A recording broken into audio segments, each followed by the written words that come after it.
Mr. Larry Pack, who joins us in studio for a pleasant surprise. Larry, good morning. Thank you for being with us. Good morning. Glad to be out here today. Yeah. How did your morning commute go today? Oh, fantastic, fantastic. We came from Morgantown last night, so we got here about 8 o'clock, had a nice evening, and got up this morning, exercised a little bit, and we're ready to go today. We're going to have to spend most of the day in Morgan County today, so very much looking forward to it. Very nice. What is your business in Morgan County today? It's mostly related to EDA, meeting some of the county commissioners. I think we're going to do a hospital tour. We're going to go see Gat Caperton and his furniture works. I've always heard a lot about it, so I know he's expanding, so I want to kind of see what that's about. And we're going to end up in Hampshire County later this evening, so it's going to be a great day. Very nice. We've had Gat on the show. His wife Susan is in charge of the Eastern West Virginia Community Foundation. She was just in a week or two ago on the program as well. Good family, good people. Yeah, very good people, absolutely. Yeah. Larry, as we begin this month of September, I guess now we're already up 9 days deep into it. We got a report for the August revenues that were slightly under the projections, but I understand the next day that you could deposit money, a severance check came in that made up for that. So it seemed like there was more of a timing issue than it was necessarily a revenue issue. Yeah, the revenue for the state has been strong the last 4 or 5 years and 6 years, and it's still going strong. But whenever you look at the monthly numbers, we're basically we're a cash basis the way we record our revenue, and so if a check is a day late, and the Postal Service was known for that, then it can kind of skew the numbers. So you got to look at more of the year-to-date numbers. Generally, I always say that once you get to the first quarter, you get to October, you have a pretty good sense about what's going to happen this year. But I'm very confident we'll hit our revenue numbers for this year, revenue estimates for this year. West Virginia's economy is diverse. It really is growing. And we've got a lot to be happy about. You mentioned in jest, I'm sure, about the Postal Service and checks arriving a day later. Do some people or businesses still send their revenue in via check? They really do. Yes. Yeah. It's really interesting. We still get a lot of checks, and we try to discourage it because of the checks get lost. But there's still a lot of people that do checks. Yeah, I'm even surprised. A lot of big businesses that do checks, which is very interesting to me. Wow. Yes. Yeah. In regards to how most people pay their taxes, is most of that electronic, or is a lot of it still by check? A lot of individual income taxes are wired, but still there's a lot of companies that do it by check, and so it comes in different ways. And then in the great way that the state of West Virginia does, sometimes it takes a little while to get it in the bank. But again, month to month, you'll see some fluctuations, and and one big check can make a difference. With that, make a huge difference. A lot of the severance taxes, a lot of the corporate taxes are quarterly payments. And you just never know what kind of variations you have. And then we also have a lot of credits going out. So when we record our revenue, what public sees, what the legislature sees, is the nets. So we have all kind of tax credits going on. And so whenever the companies claim those credits or individuals claim those credits, that also can skew the numbers. And that's one of the things we're working on, is we're trying to get more transparency on that so that folks can see that. The research people can see it. They know what's going on. But I think the policymakers need to see the impact on that. It seems like an obvious question, but what is the job of the treasurer of the state of West Virginia? What is it all-encompassing that you are in charge of? So the treasurer's office is we run a lot of programs. So Hope Scholarship, 529s, deferred savings account for the state employees. We do a lot with ABLE, which is basically a 529 for disability programs. College savings, what we know a lot about. We also do unclaimed property, which is getting to be a bigger and bigger process, which is really kind of interesting there. But I think in our complex financial situation we have, there's just so many ways to get a check lost, or money gets lost, or gets misplaced, and so forth. And also, I think a lot of times the big companies, it's a little bit easier for them to send the money to the treasurer's office than go try to find you, Rob, if you move so forth. But we continue to give more and more money back. I think we did somewhere close to $40 million last year, which is the most we've ever done, and it continues to increase. We've got about $400 million in West Virginia's money, and we're trying to find those West Virginians, so we're spending a lot of time with that. So we also do all the investments, so long-term investments, short-term investments. There's about $40 billion of West Virginians' money, and so our job is to get the best and safest return that we can, and so we have really good boards and really good teams that do that. They're very professional teams. And are those third-party teams?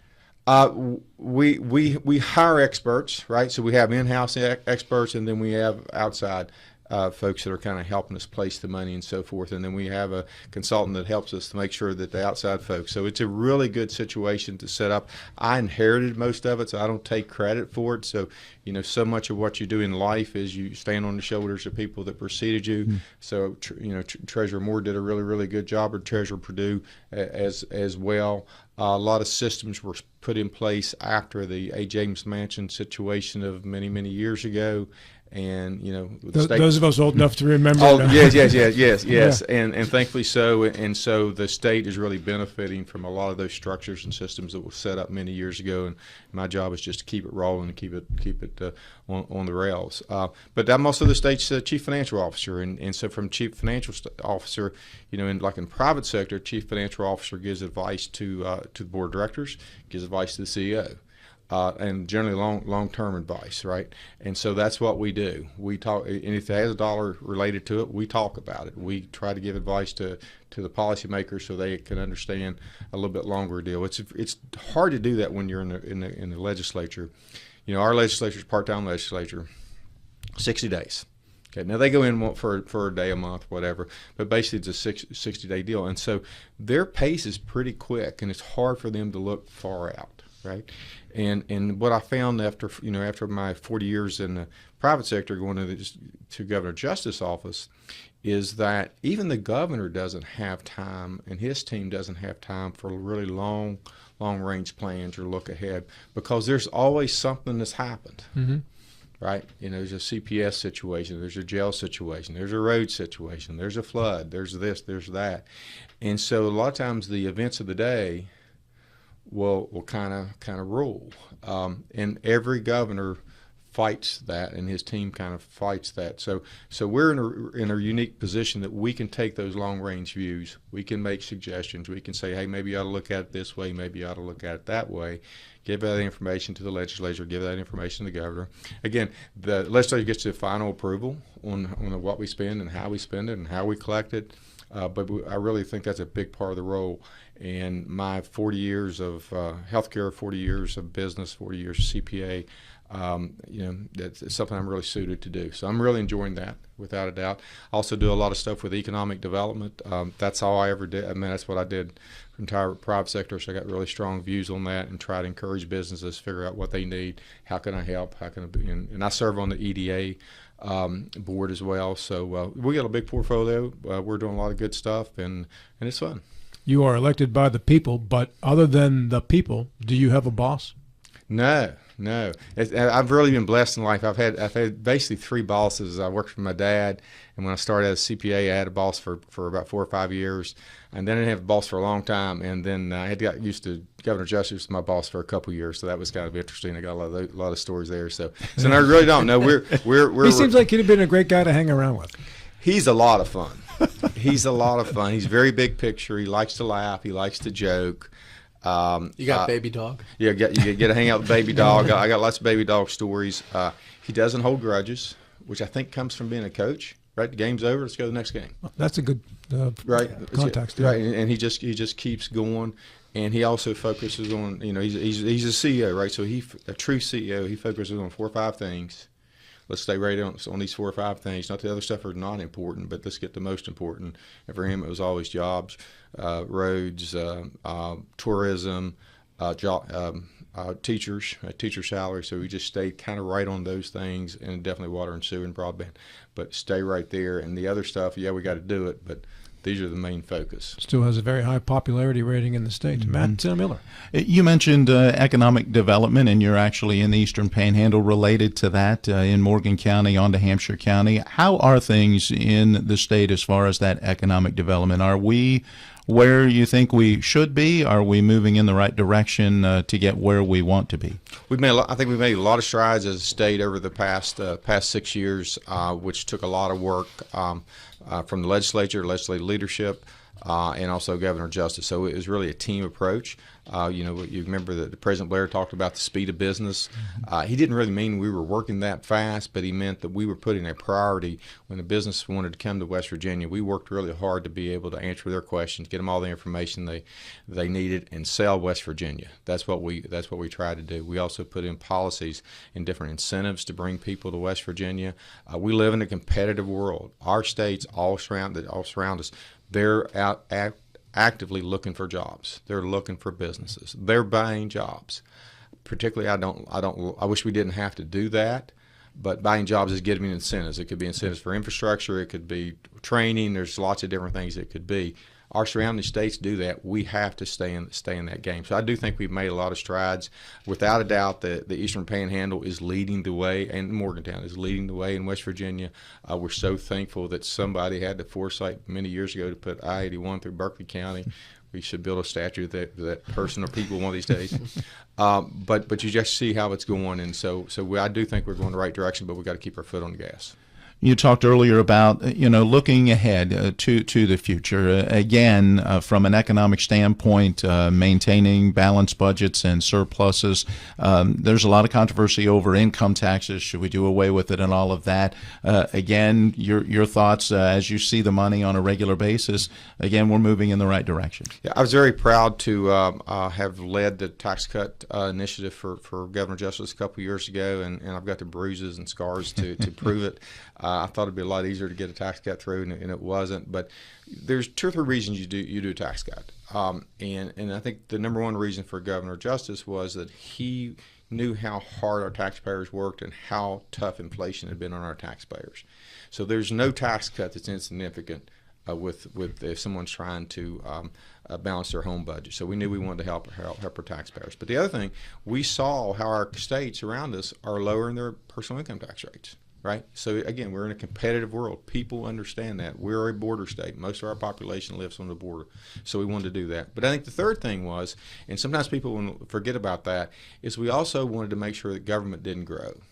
Because if the government has a dime, they'll find a way to spend it. It's human nature. It's not a Republican thing. It's not a Democrat thing. As we see in D.C., right? It's human nature.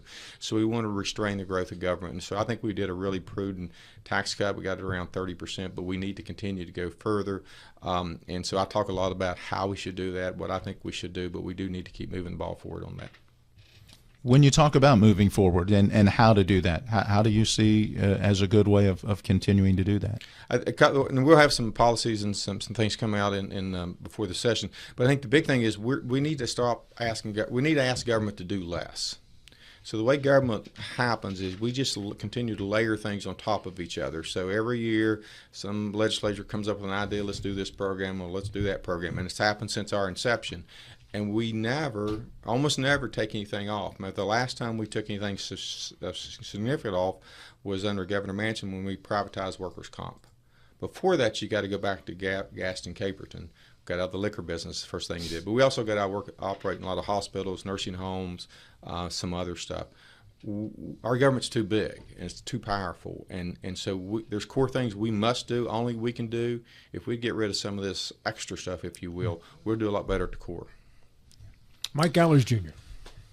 Yeah. So a lot of questions to ask you, chiefly this. You talk about diversifying and growing our economy, and it's so important and vital to West Virginia. It really depresses me. We talk about this on the program all the time. We always see West Virginia at the bottom of the list. How are you working to really diversify and compete, especially because Virginia and Maryland were surrounded by 2 powerhouses, right? How are we able to draw people from those states? And how is the leadership of Governor Morrisey different in making sure that happens? Like how is his leadership different from Governor Justice? Governor Justice, if he was more of like a coach, how would you describe Governor Morrisey in this regard? On your first point, we have to compete. right? And you compete, first of all, by talking to people, making yourself available, by raising the level of economic development, of making sure that when a business comes to West Virginia, not only can they speak to the legislative leaders, they get to speak to the governor, they can speak to the treasurer, that we sell that we need to do it. So I think there's two things. One is having policies so it's really simple to do business in West Virginia. So we all know, for example, when it comes, we all saw the announcements a few weeks ago, Pennsylvania and Ohio. It seemed like, man, they just, and Virginia, they just came right out of the box, right? Well, frankly, it's easier to do business in those states. Right? It's easier to do stuff. You don't have to go ask. A lot of things you just have permission to do. Like, for example, if you want to build a gas-fired power plant, for example, in these other states, you just build it. For us, there's all kind of hoops you're going to go through. Why do you think that is? Because, like, it's a fossil fuel state. Well, if we have like blue Maryland, right now we're like pretty red West Virginia. It just seems I've never, and I originally moved here from Northern Virginia, but I've never encountered a state with so much like red tape. We have. I think we have the most controlled, restrictive government in the country. And I think what happened for many years, we were a coal industry. So basically what I always thought happened is the coal industry got kind of what they wanted, and then everybody else kind of, we didn't have to focus on other things. So we didn't have to open up for, and you just think about simple things like you want to do a winery, right? You want to have a pub and a brew pub, and you want to be able to sell beer and walk down the street, right? You can't do that. But if you manufacture wine in West Virginia, you got to go through all these hoops, right, to get it on the shelves. If you're a distillery, we got all these hoops, right? You can't basically have a distillery and then sell it to the restaurant next door. It's got to go through about 4 or 5 people. So we have this controlled economy that we have to get out of, and it's hard because you have these entrenched interests that really want to fight you to do that. We talk a lot about CON, right? It's a big thing, particularly out here, certificate of need for healthcare. We have it in so many different industries. We just don't call it that, but that's what it is. So whether again it's the liquor guys, it's the marijuana guys, it's the car guys, it's the beer guys. You just keep going on and on. And we've got to unleash that, because if businesses will go to the path of the least resistance to do business. Now, the way we worked around, we kind of did workarounds the last 6 years. And the workarounds was, if you called Craig Blair, you called the president of the Senate, you called the Speaker of the House, you called somebody in the governor's office, we'd meet with you tomorrow. And we would try to figure out how to work through the stuff. And we were able to reduce some of the regulation, but we have so much further to go.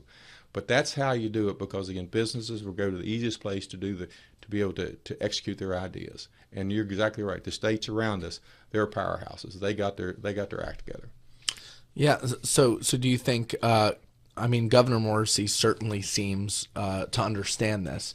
Do you think really the problem is institutional, where, like, in our legislatures, even though basically we're all supposedly on the same team that there's still people with agendas that are trying to actively sabotage and don't want to maybe succeed? I think, again, we are the big tent party. So if you're the big tent party, it's all in there, right? It's all in there. But it represents West Virginia. So I always say that we could pass a law that says everybody's in the legislature can't run again, and we have new elections, and nothing's changed other than a bunch of names, because we're West Virginia. But it's all leadership. It's basically, what's our priorities? You got to talk about it. You got to sell it. You got to convince people that this is the way to go.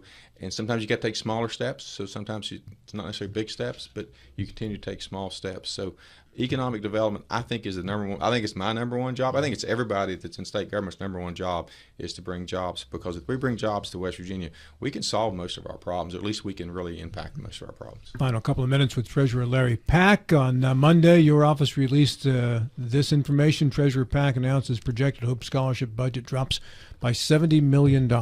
Take us through the Hope Scholarship for this year, what you're expecting or projecting, and what was reality. Yeah, so we continue to, as we administer the Hope Scholarship Program, we think there's two things we try to do. First of all, we're very active. We very much advocate for school choice. We think it's really, really important for the parents to make the ultimate choice. Okay, absolutely. But at the same time, our responsibility is to be as transparent as we can to the policymakers, to the governor, to everybody, as if this is what the program's doing, this is what we think, this is how it's happening, this is where money's being spent, and part of our role is to estimate, continue to estimate what we think the cost is going to be, going out. So what we released yesterday or a couple of days ago was what we think the cost of this program will be for the fiscal year beginning July 1 of 2026. So basically for the next school year, not the current school year. We put out some numbers, 6-7 months ago. We've revised those numbers down to about I guess $70 million less, so somewhere around $240 million. Why it's difficult right now is it's a new program. We really don't know how many parents would take advantage of this program. And so we will revise those numbers again, at least by December. We could do it sooner as we get information, and we're working with the Department of Ed, and part of it is you're trying to guess how many students are going to come into the system, the entire system, public and private, and then from that do some calculations and try to estimate it. We'll have a much better handle on this program about next June after the applications are in, but right now that's our number, and I think it really takes some pressure off the state budget for next year, so we're very thankful for it. Yeah, the initial fears from some when the Hope Scholarship decided to broaden its reach a bit was that half the public schools would close because there'd be such a powerful outflow of kids from the public school system. That's not been the case in most counties. I think some of the smaller ones may be struggling a little from what I hear. Nationwide, the ones that have been haven't had school choice a lot longer than us, they're seeing 10-15% off. So we've got about 240,000 students public school, K through 12. We've got about 15 this year in Hope Scholarship. So the bulk of the children will always be in public schools. That's why I think you have to be pro Hope Scholarship and pro public school. And West Virginia loves our public schools. We absolutely do. We absolutely do. We do, and so we need to continue to invest in public schools as these new choices take on. What public schools are challenged with is our population shifting from the south to out here to Morgantown, and people are having less children. Yes. And that's a nationwide, if not worldwide, issue. Absolutely. Treasurer Pack, good to see you again, sir. Thanks for your opportunity. Have a great day.